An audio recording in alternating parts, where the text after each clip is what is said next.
Good morning. Today, 8 August 2024.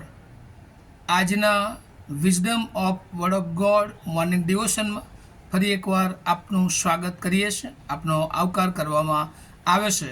આજે આપણે પ્રભુના વચનોમાંથી નીતિવચનનું પુસ્તક એનો બીજો અધ્યાય અને એની 12મી કલમથી 22મી કલમ સુધી પ્રભુનું વચન જોવાના છીએ.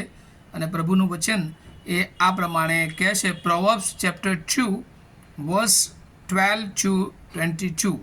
અને પ્રભુનું વચન આ પ્રમાણે કહે છે, તેઓ તને દુષ્ટ માણસોના માર્ગમાંથી તથા આડું બોલનાર માણસો કે જેઓ સદાચારના રસ્તાઓ તજીને અંધકારના માર્ગોમાં ચાલે છે, જેઓ દુષ્ટતા કરવામાં આનંદ માને છે ને દુષ્ટ માણસોના વિપરીત આચરણોથી હરખાય છે, જેઓના માર્ગ વાંકા તથા જેમના રસ્તા અવળા છે, તેમનાથી તેઓ તને ઉગારશે. વળી તેઓ તને પરનારીથી એટલે પોતાના શબ્દોથી મોં પમાડનાર પરિસ્થિતિ ઉગારશે. તે પોતાની યુવાવસ્થાના મિત્રને ત્યજી દેશે અને દેવની આગળ કરેલો પોતાનો કરાર વિસરી જાય છે, કેમ કે તેનું ઘર મૃત્યુ ભણી અને તેનો માર્ગ મુએલા તરફ ઢળતા છે. તેની પાસે જનારાઓમાંનો કોઈ પાછો આવતો નથી. તેઓ જીવનનો માર્ગ સંપાદન કરી શકતા નથી. તું સજ્જનોના માર્ગમાં ચાલશે અને નેકજનોનો રસ્તો પકડી રાખશે. સદાચારીઓ દેશમાં વસશે અને નીતિ સંપન્ન જનો તેમાં જીવતા રહેશે, પણ દુષ્ટ તો દેશ પરથી નાબૂદ થશે અને કપટ કરનારાઓ તેમાંથી સમૂળગા ઉખેડી નાખવામાં આવશે. અને આજે સવારે આપણે પ્રભુના વચનમાંથી જે ગઈકાલે નીતિવચન એનો બીજો અધ્યાય 1-11 કલમમાં જોયું હતું કે બાઇબલ એ આપણને જીવનના 2 માર્ગો વિશે જણાવે છે. એક માર્ગ કે જે ન્યાયીઓનો માર્ગ અને એને જ્ઞાનીના માર્ગ તરીકે ઓળખવામાં આવે છે, અને બીજો માર્ગ જે દુષ્ટનો માર્ગ અથવા દુષ્ટોનો માર્ગ કે જેને ખાસ કરીને એવિલ વે તરીકે ઓળખવામાં આવે છે. અને એટલે એ મૂર્ખ અથવા તો અજ્ઞાની લોકો જે હોય છે, ઈશ્વરની ઓળખમાં હોતા નથી, એવા લોકો એ માર્ગ પસંદ કરે છે. અને ગીતશાસ્ત્ર એક પ્રમાણે એવા માર્ગોને એ પહોળા માર્ગો તરીકે પણ એ ઓળખવામાં આવે છે, કારણ કે એ માર્ગ બધાને બહુ ઝડપથી એ ગમી જાય છે. એ માર્ગ પર ચાલવું એ જાણે કે બહુ સરળ એ લોકોને લાગે છે, ને એટલે બહુ ઝડપથી પ્રગતિ કરવાના બહાને, બહુ ઝડપથી પોતાના જીવનને વધુ આશીર્વાદિત કરવાના બહાને એ આ માર્ગ પર ઝડપથી બધા આગળ વધતા હોય છે. અને એ માર્ગ એ જાણે કે શૈતાનનો માર્ગ છે, એટ્રેક્શનનો માર્ગ છે, કે જે વચનોથી દૂર લઈ જાય છે. ને અહીંયા 12મી કલમમાં કહે છે, અને એ માર્ગ જે છે એ હંમેશા આપણને આડું બોલનાર માણસો કે જેઓ ખાસ કરીને જેઓના જીવનમાં પ્રામાણિકતા હોતી નથી, જેઓના જીવનમાં સદાચાર અથવા તો પ્રામાણિકતા અને તજીને જે અંધકારનો માર્ગ છે તે એ આ દુષ્ટનો માર્ગ તરીકે ઓળખવામાં આવે છે. અને એ હંમેશા દુષ્ટનો માર્ગ છે એ દુષ્ટતા કરવામાં જ એ આનંદ માને છે, અને એમના જીવનની દરેક કાર્યોમાં, વિચારોમાં, આચરણોમાં હંમેશા એ દુષ્ટતા જ જોવા મળે છે. અને એ દુષ્ટનો માર્ગ બાઇબલ કહે છે કે આખરે તે આપણને મૃત્યુ તરફ લઈ જાય છે. અને એટલે ખાસ કરીને પૃથ્વી પર તો જ્યારે આપણે ખોટું કરીએ છીએ એની સજા આપણને મળે છે, દુઃખ, મુશ્કેલીઓ, પરિસ્થિતિઓ આવે છે, પણ ત્યાર પછી કાયમી અનંત જીવનના એ નાશ તરફ એ આપણને દોરી જનારો છે. કારણ કે ત્યાં લખવામાં આવ્યું છે 18મી કલમમાં, કેમ કે તેનું ઘર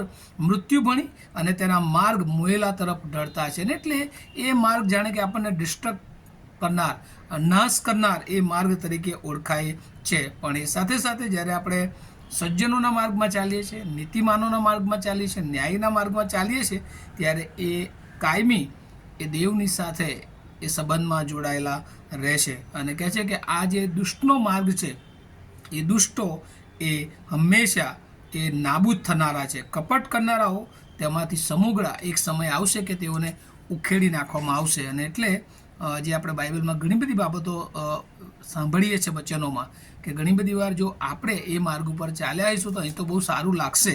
કારણ કે ઘણા બધા લોકો કહે છે કે ઘણા બધા લોકો બહુ જ ભૂંડાઈ કરે છે, બહુ કપટી હોય છે, બહુ એમનામાં જાત જાતની પાપોની જાણે કે એ બહુ ચરમસીમાએ પહોંચી ગયા હોય છે. અને તે લોકો તેમ છતાં આ પૃથ્વી પર સતત વૃદ્ધિ પામતા હોય છે. અને ત્યારે આપણને એવું લાગે કે આવું કેવી રીતે બને, પણ કદાચ આ પૃથ્વી પર તેઓને આનંદ મળે છે, પણ એ ભૌતિક આનંદ છે. પણ આત્મિક આનંદ અને કાયમી શાંતિ એ એમને મળતી નથી. ને એક દિવસ જ્યારે પ્રભુ ઈસુ ખ્રિસ્ત આપણને સર્વને લેવા માટે આવવાના છે, ત્યારે આપણે જો એ દુષ્ટના માર્ગમાં હોઈએ છીએ, એ ઈશ્વરથી દૂર શૈતાનના માર્ગમાં ચાલીએ છીએ, શૈતાનને ન ગમતા કામો એ કરીએ છીએ, મૂર્ખતાનો માર્ગ પસંદ કરીએ છીએ, તો એક દિવસ એ આપણે નાશમાં જઈશું. એ ખાતરીદાયકનું એ બાઇબલનું વચન છે. અને આ નીતિવચન એનો બીજો અધ્યાય કે જે પિતા તરફથી પોતાના બાળકોને જે પેરેન્ટલ જે ઇન્સ્ટ્રક્શન છે, જે એડવાઇસ છે, જે સલાહ, અને એમાં ફરી એકવાર આપણને એ જ શીખવે છે કે આપણે હંમેશા આપણી પાસે જે કંઈ છે એ દેવ તરફથી છે. અને એટલે જ્યારે જેમ કોઈ એક ઝાડ હોય અને એને ફળ આવે છે ત્યારે હંમેશા એ નમ્ર બને છે. અને એ જ રીતે આપણામાં જ્યારે ઈશ્વર એ જ્ઞાનરૂપી ફળ આપે છે, એ જ્ઞાન દ્વારા આપણામાં આશીર્વાદો આપે છે, ત્યારે હંમેશા આપણે પ્રભુને જ આધારિત જીવન જીવીએ, પ્રભુને ગમતું પારખી લઈએ અને એ દ્વારા પ્રભુને જ માન, મહિમા અને ગૌરવ આપીએ. આ વચનો સમજવાને માટે, સ્વીકારવાને માટે અને એ પ્રમાણે ન્યાયના માર્ગમાં જ્ઞાની બનીને ચાલવાને માટે પ્રભુ આપણને સર્વને મદદ કરો. Thank you so much.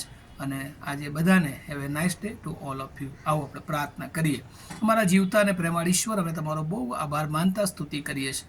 જે વચન પ્રભુ આજે અમે શીખ્યા છે, એ વચનની ઊંડી સમજ પ્રભુ અમે જે જોઈ રહ્યા છે, અને પ્રભુ એમાં ખાસ કરીને ઘણી બધી વાર અમે આ દુનિયામાં એ ભૌતિક વાનાઓમાં અમારા જીવનને મૂકીએ છીએ. પ્રભુ, તમને ન ગમતું હોય એવા કાર્યો, એવા વિચારો, એવા પાપો તરફ અમે દોડ લગાવીએ છીએ. અને પૃથ્વી પરના જે ક્ષણિક વાનાઓ છે એને શોધવાને માટે અમે અમારો સમય એ બગાડીએ છીએ, અમે અમારા નાણાં બગાડીએ છીએ, અમે અમારા જીવનના એક એ તાલંતોનો બગાડ કરીએ છીએ. પણ પ્રભુ, આજે સવારે તમે અમને શીખવ્યું છે કે આખરે અમને એ નાશ તરફ લઈ જનારો માર્ગ છે, ત્યારે એ માર્ગથી અમને દૂર રાખો. અને પ્રભુ, એ માર્ગથી અમે સતત તમારા આધીનતામાં આવી શકીએ એવી કૃપા આપો. જે વચનો આજે આપ્યા છે, જેઓએ સાંભળ્યા છે, એ સર્વને માટે તમારી કૃપા, તમારા આત્માની દોરવણી, તમારો આશીર્વાદ માગ, તમારી પ્રાર્થના ઈસુ પ્રભુના નામમાં સાંભળો અને તેનો સ્વીકાર કરો. Amen. Have a nice day to all of you. Thank you so much.